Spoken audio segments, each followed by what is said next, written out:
For these scientists, drilling deep into coral is part of a quest to better understand past and future climate trends. The reason?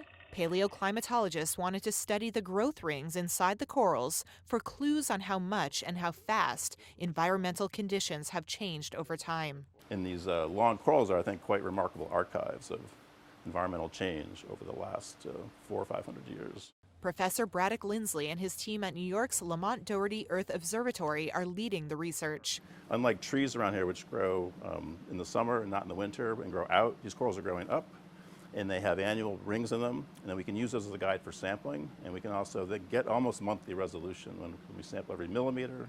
So it's a lot of lab work, but once you get the final product done, you have this remarkably detailed chronology of changes in water temperature and salinity, which you know the years of going back in time. And there aren't many marine archives that can do that. Long samples of coral cores were removed from the tropical waters of American Samoa and elsewhere. Using drills in the lab, Lindsley's team pulverized small pieces and run geochemical analyses of the coral dust. Scientists say that as humans burn more fossil fuel, the biggest contributor to global warming, oceans absorb growing amounts of carbon dioxide. And we know we're adding carbon dioxide to the atmosphere and methane. We're causing temperatures to go up, and we're acidifying the ocean.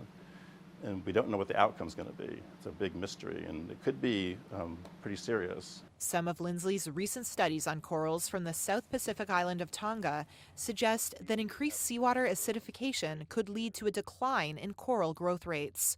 Unhealthy coral endangers the well-being of entire coral reefs, structures that protect land against flood damage from storms, provide habitat for marine species, and in turn support local fisheries.